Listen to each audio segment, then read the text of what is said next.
Bueno, tenemos el privilegio de contar con Yanina Zenini, periodista costarricense de amplia y reconocida trayectoria, no solo en su país, sino que también en Latinoamérica. Trabajó durante 20 años en el diario La Nación de Costa Rica, a cargo de la unidad de investigación. Luego fundó la unidad de periodismo de datos en la misma redacción y con posterioridad asumió la dirección del máster en periodismo de datos de la Universidad de Columbia. También hace poco fundó CLIP, el Centro Latinoamericano de Investigación Periodística, junto a otros colegas latinoamericanos. Entiendo que para promover el periodismo colaborativo en la región y de investigación. Y Yanina vino a Chile como profesora del curso de periodismo de investigación organizado por la Escuela de Periodismo de la Universidad de Columbia, el Columbia Global Center de Santiago y la Escuela de Periodismo de la Universidad Diego Portales. ¿Cómo estás, Yanina? Gracias por acompañarnos. Muy bien, muchísimas gracias por la invitación y por esta conversación. Súper. Yanina, yendo al principio, estuviste, corrígeme si me equivoco, aproximadamente 20 años en la Nación de Costa Rica, primero a cargo o participando de la unidad de investigación periodística y luego fundaste la unidad de periodismo de datos en la misma redacción. No sé si eso fue la unidad de investigación, surgió a mediados de los 90 aproximadamente en La Nación. ¿Cuál era el contexto o el estado del periodismo de investigación en Costa Rica en ese minuto? Bueno, yo cuando ingresé al periódico directamente fue para hacer investigación periodística. Había precedentes importantísimos de otros colegas que estuvieron antes que yo en una especie de modo lobo solitario. Entonces, el tipo de investigación que se hacía era pues de bastante impacto y demás, pero no era para nada colaborativo, era mucho basado en fuentes secretas y filtraciones de documentos. Y en términos metodológicos, ¿qué significa esta transición o qué implicaba esta transición del periodismo de investigación al periodismo de datos? ¿Hay algunas fronteras quizás que se podían franquear a través del periodismo de datos que quedaban quizás cercadas por el periodismo de investigación? Totalmente. Cuando se trabaja sistemáticamente haciendo periodismo investigativo en una sociedad tan pequeña como Costa Rica, que es un país de 5 millones de habitantes, bueno, primero que ya se llegó a posicionar el equipo como un equipo pues, que respondía a diferentes, a agenda propia, por supuesto, pero también las filtraciones me empezaron a incomodar. ¿Por qué? Porque si solo respondemos a las filtraciones, estaríamos como entregando la agenda periodística a intereses ajenos al interés público, que es al final ¿La filtración no es periodismo de investigación? Claro que sí, y no estoy satanizando las filtraciones, solo que dije, no, aquí tiene que haber alguna forma de tener agenda propia y de ver problemas sistémicos, porque ¿qué era lo que pasaba? Si hubo un punto de quiebra cuando hicimos un primer experimento en los 90, había un subsidio que el gobierno le paga a personas indigentes y había más de 200.000 personas recibiendo ese subsidio y uno no ve 200.000 indigentes en la calle. Básicamente de ahí sale la inquietud, empezamos conseguimos la base de datos, hubo que ir a la corte para que entregaran la información y para resumir el caso, publicamos una lista completa de todas las personas que no calificaban para obtener el requisito. Entonces había personas con 25 propiedades o con un rentacar, o sea, con recursos económicos. Y cuando fuimos a tocar las puertas a todas estas personas, bueno, descubrimos que había sido utilizado el subsidio como un instrumento político durante el tiempo de elecciones. Cuando publicamos eso, y el punto de quiebra es cuando publicamos esa historia, el presidente de la República hizo conferencia de prensa y ya los periodistas estamos acostumbrados a que siempre el poder político o el que sea cuestione pues, el trabajo que se ha hecho. Y es la primera vez que el presidente salió a felicitarnos por el trabajo que habíamos hecho. A mí eso me dejó pensando mucho porque dije, si hubiéramos encontrado 3 casos que alguien nos contó, ahí un taxista o alguna fuente, 3, 4, póngale 10 casos irregulares y los llevamos a la administración y preguntamos, bueno, ¿qué es lo que está pasando con esto? Probablemente nos hubieran dicho, mire, gracias, estos son los únicos 10 casos que están mal y punto. Entonces no se podía haber hecho ninguna conclusión como a la que llegamos sin el uso de los datos. Entrevistamos millones de datos y en esa época no teníamos las herramientas que tenemos ahora. O sea, fue un trabajo muy laborioso, pero lo que me caló fue decir, bueno, aquí estamos llegando a un punto donde no se puede llegar con el periodismo tradicional. Que es básicamente ver los árboles y además ver el bosque. Exactamente. Ver lo sistémico, ¿no? Y sistémico. Entonces, evaluamos no una muestra, la población completa que está recibiendo el subsidio. Y encontramos patrones evidentes y claros de por qué es que el subsidio no estaba llegando a las personas que tenían que llegar y por qué se había utilizado como un instrumento político. Y todo. Es decir, llegar ahí hubiese sido imposible haciéndolo manualmente, digamos. Hay un tema de impacto, entonces, que es mayor. Claramente, es más contundente, tiene mayor impacto y sencillamente hay trabajos que no se podrían hacer de otra forma. Uno no puede entrevistar 28 millones de personas para un reportaje, pero podemos entrevistar 28 millones de registros en segundos. ¿Cómo se entrevistan los datos? Como se entrevistan a las personas. De hecho, así es como he estado buscando analogías que sirvan porque por alguna razón la gente tiene una idea como muy abstracta de tecnología y datos y pareciera como que es ciencia ficción, pero no. Para entrevistar a una persona tienes que documentarte antes. Bueno, quién es la persona, hay que hacer un poco de investigación previa, igual con una columna en una tabla, en una base de datos. Los datos son como un rayos X de un momento particular de la realidad. Entonces, ¿cómo se entrevistan? Hay que primero tener contexto de esa realidad que nos está contando los datos. Contexto, saber, bueno, qué significa cada una de las columnas o de los elementos que están contenidos allí. Y sobre todo, contexto real, es decir, cambio de políticas que afecten lo que los datos estén representando. Y bueno, para poder hacer preguntas inteligentes hay que documentarse antes. Eso es número uno. Y lo otro, la posibilidad de tener datos desagregados, las posibilidades son casi ilimitadas, porque entonces puedes cruzar variables, puedes cruzar múltiples bases de datos de diferentes fuentes. Y lo importante es tener una estrategia en mente antes de hacer toda la parte laboriosa, técnica, de limpieza y lo demás. Y la estrategia se define desde antes casi que tener los datos. A veces lo que terminas enfrente de una base de datos y no hay ninguna idea de...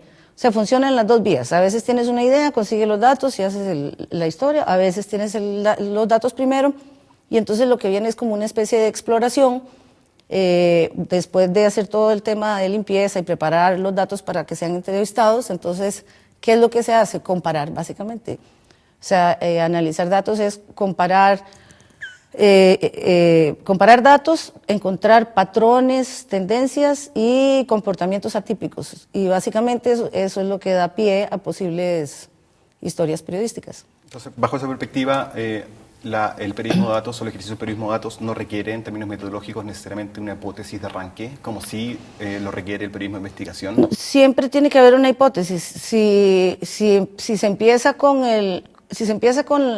la idea y se consiguen los datos, tiene que partir de una hipótesis. Y si se tiene acceso a una base de datos y se empieza a entrevistarla, el proceso de entrevista va a partir de una hipótesis también.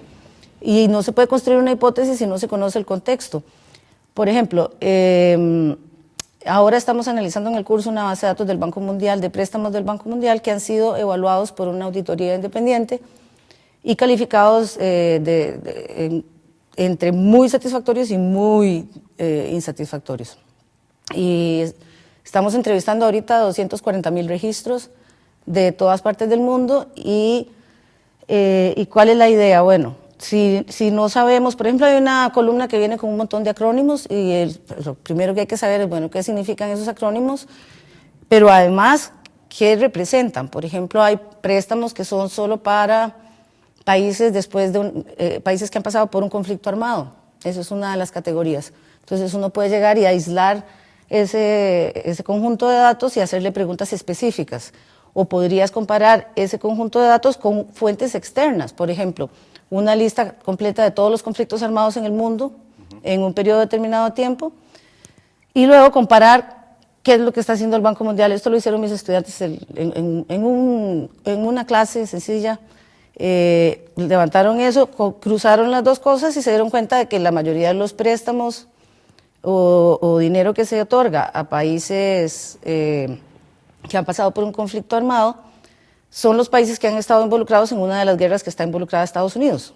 Entonces, por ejemplo, Mali y otros conflictos armados de los que nadie escucha no han tenido la misma... Y bueno, eso partió de una hipótesis que luego fue comprobada. Con una misma base de datos se pueden pensar en una cantidad impresionante de trabajos periodísticos, pero de nuevo es importante tener el contexto para poder hacerle las preguntas. De acuerdo. Y entre tantos datos, y análisis de datos y entrevista a los datos, etcétera, ¿qué rol juega la calle, digamos, el reporteo en terreno? Uno se podría quizás olvidar de esa pata o de esa hebra cuando piensa en periodismo de datos, está frente a un computador, qué sé yo, asistido por bases de datos gigantescas, digamos. ¿Dónde entra la calle, digamos? No, el primer malentendido, por eso es que a mí no me gustan mucho las etiquetas y llamarle a un periodismo de datos no tiene mucho sentido. Es el mismo buen periodismo de investigación que se hacía, simplemente que se incorpora una herramienta, una caja de herramientas que tenemos los periodistas enfrente para poder contar nuestras historias o encontrarlas. La calle es importante al principio, durante y al final. Entonces, un periodista de datos no es un analista de datos, es una pequeña parte del proceso. Pero desde que se tienen los datos, yo normalmente hablo con expertos en el tema que sea que representen los datos para poder tener más elementos de juicio y hacer preguntas más pertinentes. Pero luego viene el proceso de verificación. Cuando se encuentran hallazgos en los datos mienten igual que las personas o más. Y a veces representan un contexto que no estamos viendo. Hay un trabajo que a mí me gusta mucho en lo particular, bueno, varios de los trabajos que has hecho y de los que has participado y que han sido de gran impacto, pero este en particular que se llama Vacaciones en Aguas de Nadie, es un trabajo que se hizo desde la Universidad de Columbia, donde llegaste, no sé si el 2015, 2014, 14. Por ahí, a hacerte cargo del máster en periodismo de datos. A mí en lo particular me resulta interesante esta idea de hacer periodismo desde la universidad o desde la academia en vínculo con medios de comunicación, ya sea en este caso en donde se hizo una radiografía profunda de la industria de los cruceros, ¿verdad? O en el caso de otro trabajo como Transnacionales de la Fe. ¿Cómo se articula, cómo se impulsa, digamos, el periodismo desde la universidad en temas como estos? La universidad es realmente es un lugar muy especial para poder hacer trabajos de investigación y experimentar con tecnología en temas que quizás los medios de comunicación, por más que tengan recursos, tal vez no pueden hacerlo. Por ejemplo, yo empiezo los proyectos con una clase donde tengo casi siempre unos 20 estudiantes de todas partes del mundo. La ventaja también de estar en Nueva York es que en una misma clase, por ejemplo, el año pasado, que era importantísimo el tema de los idiomas, porque en uno de los proyectos que estábamos haciendo tenía personas que hablaban 18 idiomas diferentes. Y no solo eso, sino que vienen de sitios diferentes y con experiencias y también experiencias profesionales y personales muy, muy diferentes. Eso contribuye muchísimo. El espíritu colaborativo es otra de las cosas que tampoco era muy impulsada en la academia, porque sobre todo en las Ivy Leagues hay una excesiva competitividad, digamos, entre los estudiantes, y en periodismo ya eso no tiene cabida.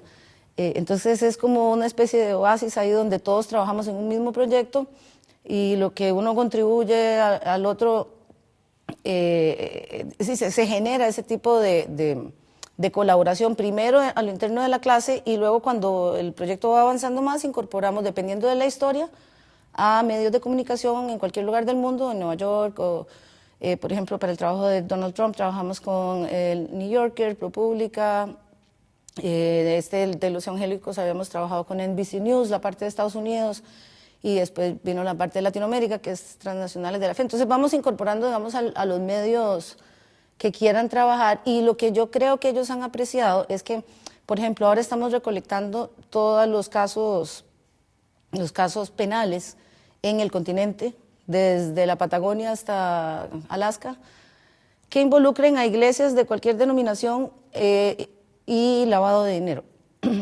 Encontramos más de 100 casos y lo que estamos es buscando patrones y entendiendo por qué se usan las iglesias, o sea, todos los beneficios fiscales y financieros que tienen y por la razón que se están usando para lavar grandes cantidades de dinero, pero además ya mecanismos concretos, mecanismos financieros, instituciones, redes de personas que están cercanas a estos grupos, y ese trabajo es un trabajo de chino, o sea, levantar toda esa información, primero identificar los casos, es algo que una unidad de investigación, por más que sea el New York Times, no va a tener los recursos para tener a toda esa cantidad de gente con esas habilidades levantando. Lo mismo hicimos con los negocios de Donald Trump en el mundo. Hicimos una base de datos que no existía, la construimos desde cero con más de 125 variables sobre cada uno de los negocios de Trump desde Turquía, en Dubái, en América Latina. ¿Cuántos periodistas trabajan en ese proyecto, por ejemplo? En este proyecto teníamos 20 estudiantes, primero levantando información. Y lo que sucede cuando termina la clase, Vacaciones en Aguas de Nadie, estuvieron 4 personas y se hizo solo en una clase porque en esa época no tenía.